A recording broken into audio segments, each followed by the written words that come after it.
Am I the asshole for canceling our wedding after my fiancé said something disgusting about my brother? Hi, Reddit. I'm in a tough spot at the moment.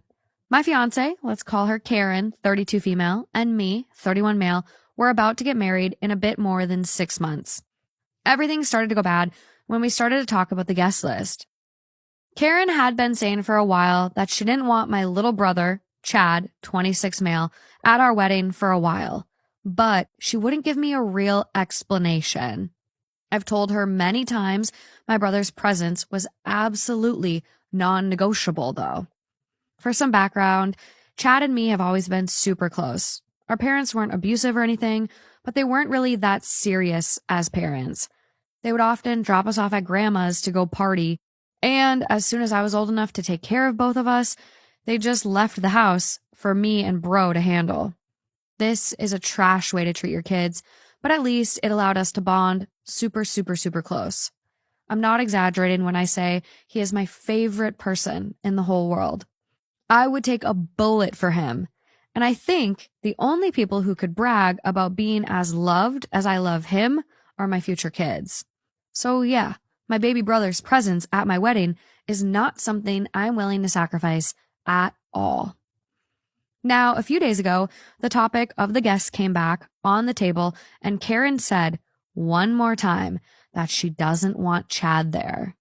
I was really getting pissed at this point and told her there wouldn't be a wedding at all if he isn't there, so she better either drop it or leave. Then I asked, why the hell doesn't she want him there in the first place? So that bitch tells me she doesn't want a F-slur at her wedding and that her family doesn't approve of his lifestyle.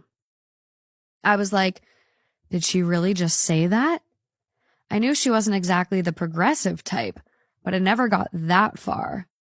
Like, my brother is the sweetest, kindest, purest soul on earth. I couldn't believe she would hate him so much for something so trivial. And yeah, Chad is bi. He came out to me when he was 20, and he looked so damn scared. I told him I loved him no matter what, of course, and I promised myself I wouldn't let anyone else make him feel that scared or hurt ever again. And I couldn't even imagine that woman in the same room as him after what she just said. I don't know, protective big bro instincts kicked in, and I told her we're fucking done. I asked for the ring back. She reluctantly gave it back, before telling her she had 10 minutes to pack her things and get the fuck out of my house before I called the cops. Obviously, I canceled everything and told everyone who would ask the exact reason why Karen and I were done. Sweet Chad obviously heard of it and saw the proportion this drama was gaining. He even told me it's not a big deal if he's not there. He just wants me to be happy. I told him my big day is meant to be the happiest in my life, and it wouldn't fucking be without him there. And I certainly can't be happy with someone like Karen, given who she really is. Well, now she's back to her parents' house, and some of our mutual friends have really distanced themselves from her. I got a lot of texts from her family, all more hateful than the previous one, and ended up blocking all of them. Karen, on the other hand, hasn't been really aggressive or anything, just alternating between guilt-tripping and cries, saying how I ruined her life, news spreads like wildfire apparently, and that she can't believe I ruined our 4 years relationship over a word. But not once has she apologized for what she told about Chad. So I know even more. I don't want anything to do with her anymore. So yeah, maybe I'm the asshole, but I don't know. I don't think so.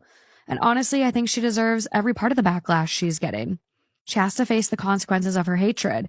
And it's great her true self has been revealed to the world, in my opinion.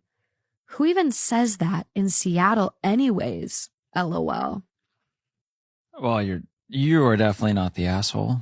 I can't even believe that's a question. But no, it wasn't over a word. Thank God this person revealed who they truly are before we got any further. That's my first thought when any of these stories happen. Thank God it happened now and not a second later.